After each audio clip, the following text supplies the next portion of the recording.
Sparring this big boy. A heavyweight. Heavyweight boy. And Tank hit that nigga. He hit him so hard that he was on the top of the rope just like this. It allowed Jake Paul's brother to be in there and be able to last with a smaller man, a smaller, older, greater fighter who's mostly was concentrating on defense more than just offense. Gervonta Davis is taking his training to another level as he goes to war in sparring with heavyweights ahead of his showdown with Jake Paul.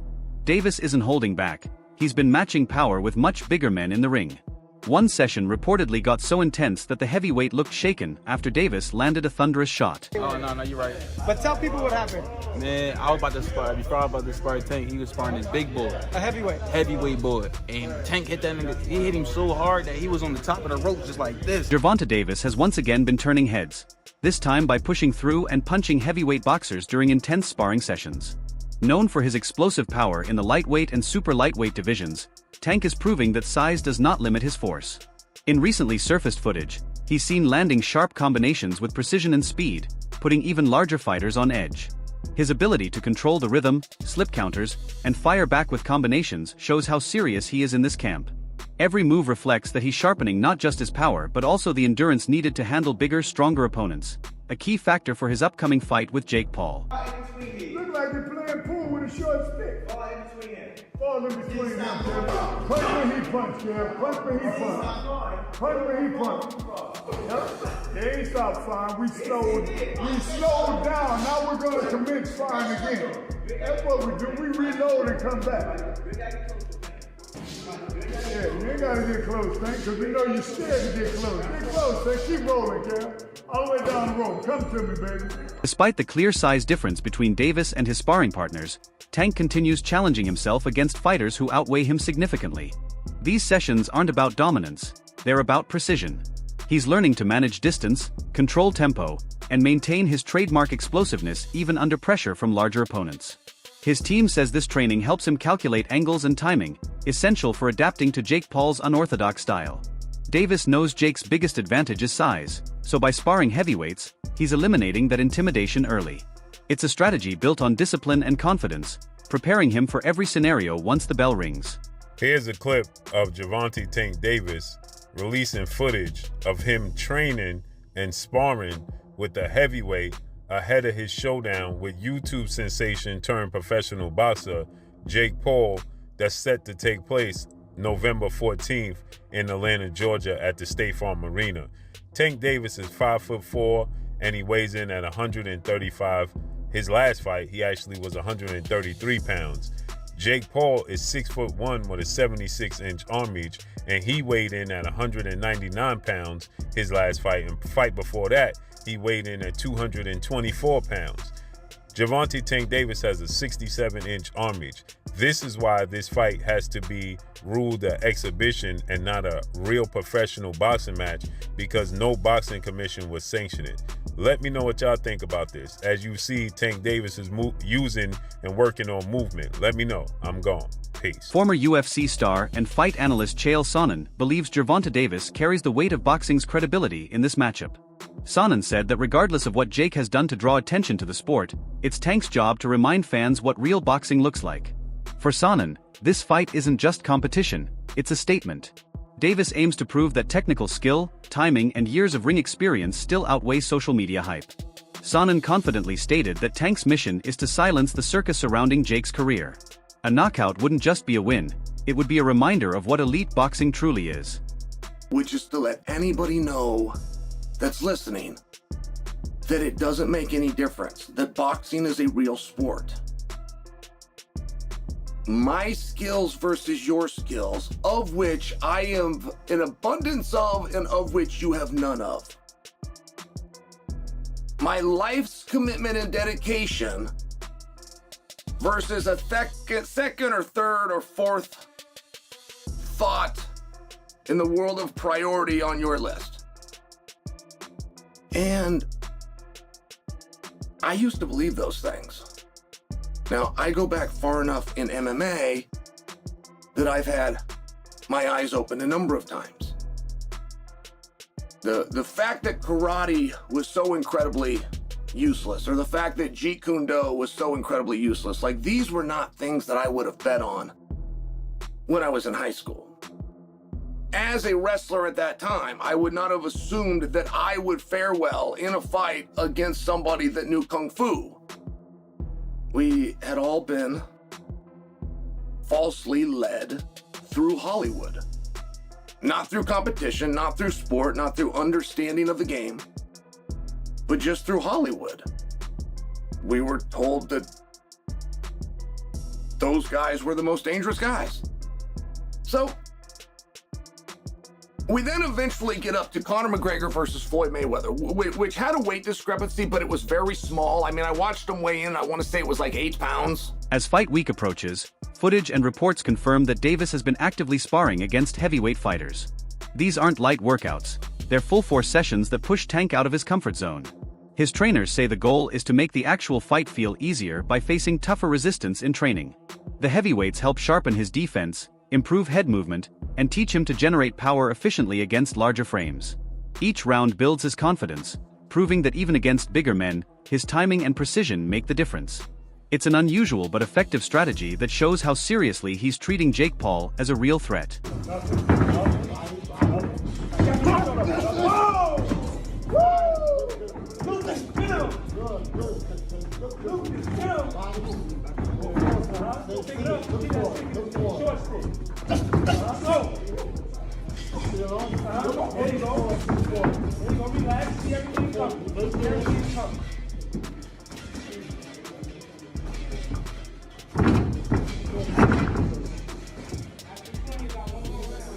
Renowned trainer Teddy Atlas has praised Gervonta Davis as one of the most powerful and skilled fighters in the sport today. Atlas explained that while some fans point to Jake Paul's size advantage, it won't matter once the fight starts. He believes Davis's experience against elite opponents gives him a level Jake can't match. Atlas noted that Tank has faced every style: counterpunchers, pressure fighters, tall opponents, and defensive technicians, while Jake hasn't faced true boxing veterans. Atlas said that people asking, "What if Jake lands a big shot?" miss the point. Davis's ability to adapt under pressure separates real fighters from entertainers. Do have one guy who, yeah, he's smaller, but he's a top fighter, he can punch, and he's fighting a guy who's not a top pro fighter, who's bigger. What if he hits him on the chin? What if he hits him on the chin? It'll wind up selling. And that's what'll wind up selling it. The what if. What if Tank makes him do a cha-cha? He hits him on the chin, and Jake Paul, we're going to find out if he can dance. Whoa, whoa, whoa, whoa. You know, do the cha-cha. That's what's going to sell it. And you can't argue that what if. You can't. I know I get to places that other people won't go and everything else, that just dismiss stuff because it's easier to do that, it's safer to do that. You don't have to bows and arrows coming at you from people that argue with you because you did that, but I don't care. I've had bows and arrows my whole life. I don't care. But that's true. That what if? What if this guy who is a real good puncher, who is one of the best fighters in the world right now, what if he hits him? What if he makes a miss and he counters him? Or he jumps up in the air. Bang! And he hits him. Sid Terrace was a great fighter. No, not the 1700s, but years ago. And Cus D'Amato told me he loved Sid Terrace. He said, Teddy, he used to jump up in the air and hit you with 3 jabs. I said, whoa, man, Sid Terrace. All right, anyway, look, I can't finish without saying that it did invoke some memories and thoughts that we've been here before in a different way, where Jake Paul's brother fought Mayweather. That's not forget. And I'm not saying I like that either. I mean, first of all, Mayweather was past his prime. He was already retired. He was older, everything, but he's still the great Mayweather. And Mayweather was fighting a guy, what was it, 50-pound difference, 60-pound difference, whatever it was. And that size made a difference. It allowed Jake Paul's brother to be in there and be able to last with a smaller man, a smaller, older, greater fighter who's mostly was concentrating on defense more. Sports analyst Max Kellerman offered a more personal angle, saying Davis took the Jake Paul fight partly to secure financial stability and spend more time with his family. After years of intense training camps and title defenses, Tank reportedly wanted a fight that offered excitement and a big financial reward. Kellerman mentioned Davis has been considering slowing down his schedule, focusing on family life and mental balance. This fight, he said, is not just business, it's a transition. A big spectacle bout lets Davis enjoy the rewards of his career while reminding the world he remains one of boxing's most dangerous fighters. Gervonta, who I personally think has been checked out for way longer than this last fight. I think he was checked out prior to the Roach fight. I thought this was all going to be in the works, where he was supposed to beat the 16-1 Roach and then go on to fight Jake Paul and then call it a career, because I think the people around him understood there wasn't much left in the tank for him in terms of his want or his desire to be here. He did an interview with Dan Canobio about 18 months ago where he was like, yeah, man, I just kind of want to raise my family. I don't know how much left of boxing for me. I don't want to see a therapist. I want to, I need to, but like, I don't want to take away from my fighting. But I think it's time for me to do stuff like that. So I think the writing's been on the wall for Tank for a while. So that draw was kind of just like, I was on the way out anyway. I don't need to go back in there. And I said it at the end of that fight. I'm like, there's no way we see that rematch. He was so uncomfortable in that ring with Roach. He doesn't want to feel that again. He showed that night. So I'm not surprised that fight's not happening. I'm not even surprised he's fighting Jake Paul. During the press tour, analysts Chris Mannix and Sergio Mora pointed out the contrast between the fighters' personalities. Jake Paul was loud, promoting and hyping the fight. Davis stayed quiet, calm, and uninterested in verbal games. Mannix noted that while Jake knows how to sell a fight, Davis knows how to win one. Mora added that Tank's silence isn't a weakness, it shows his focus. Both agreed that when the talking stops, Tank's skill and power will speak louder than any words. Jake Paul tried to egg him on and try to goad Gervonta Davis on. He's dealing with somebody that is not a quick-witted, thinker. He's not a quick-witted speaker. Tank Davis is explosive in the ring. He's fast and powerful in the ring. He's charismatic inside the ring when he's punching. But when you put a microphone in front of him, he's not articulate. He doesn't know how to quickly respond to people. He stutters a lot. He does more stuttering than talking.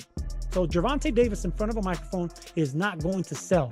So Tank Davis shouldn't be put in a podium like that.